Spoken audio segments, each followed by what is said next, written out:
Have you ever wondered how well the air conditioner actually works in a Scamp camper?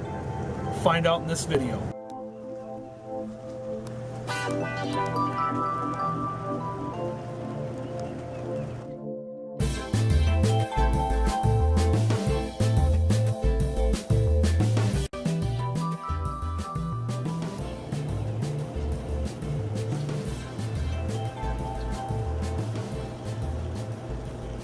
Hey guys, welcome back to Our Scamp Life. We're kind of getting a little bit of rain today, but in our last video, I talked a little bit about us being so thankful for the Scamp's air conditioning unit. Now, I was a little bit skeptical of it at first, being as we've never had one in a camper before, and I was kind of annoyed that it's a really big unit. Like, it's taller and bigger than not most, but a few units that are on trailers of this size and this year. Keep in mind, this is a 2006. So I was a little bit skeptical of it, wasn't sure how it was going to work. But this last weekend, we got an awesome opportunity to try it out. And I just kind of wanted to do a video on how loud it really is and how well it really works. I was super duper impressed with the air conditioner.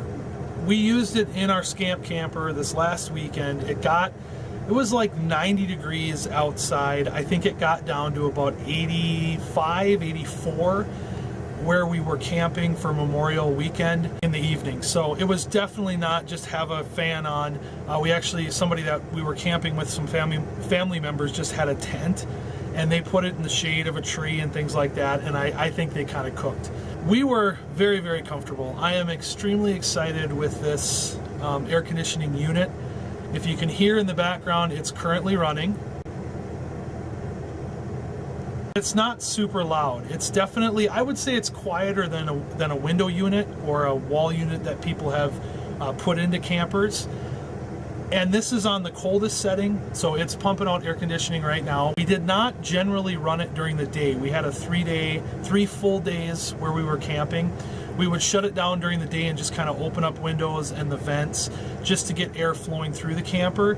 And then maybe an hour before we were going to go to bed, we would come in and turn it on. By the time we came back in here after that hour, it was like a freezer in here. So we actually got to the point where when we were ready to sleep, we turned the air conditioning unit down about halfway so that we could actually sleep comfortably.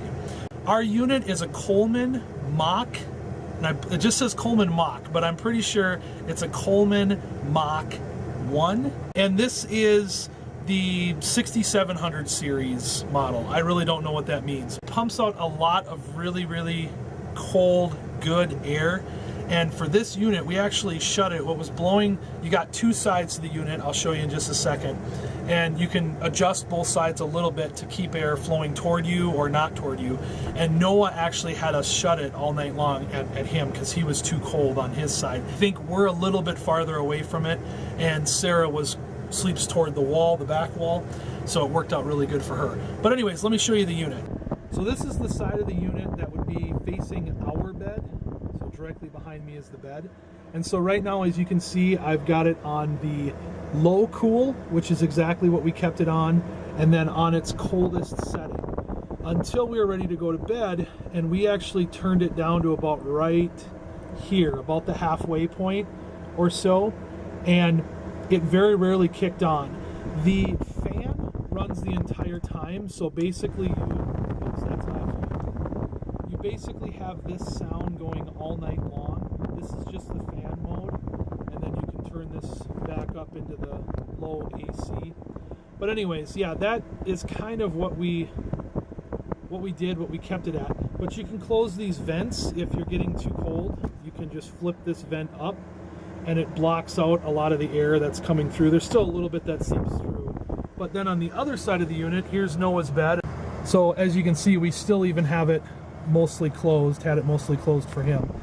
You open that up, and it's actually even quieter on his side of the bed, but it really pumps out the air conditioning. So if you were ever wondering if these AC units actually work well, I'll tell you right now, they work awesome. And in this Scamp camper, I was really surprised how much the air conditioning actually didn't need to be on.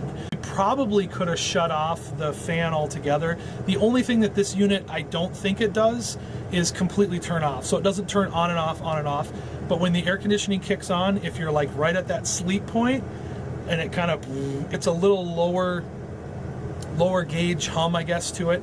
It did wake me up once. I really wasn't asleep, but if you're a light sleeper, that might be something that you want to consider. One thing is, you're definitely going to want to be plugged into shore power when you're using the air conditioner. Well, I should say you have to be plugged in. You cannot use the air conditioner running it off of the battery power. I've never tried it with a generator, but I heard some people have. Some people say you need at least a 4,000 watt generator. Some say that they've ran it on some of those Honda 2,000 and even 1,000 watt generators and have not blown a fuse. But as soon as they try to use anything else electricity wise, they'll end up blowing a fuse. So it must be right at the edge, unless you're plugged into your shore power, or here at home we're just plugged into home.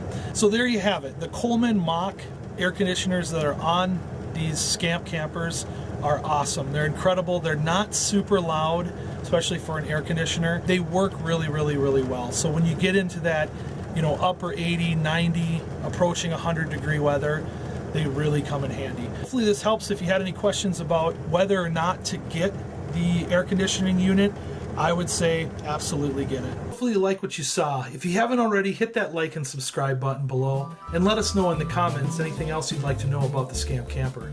Thanks guys, God bless.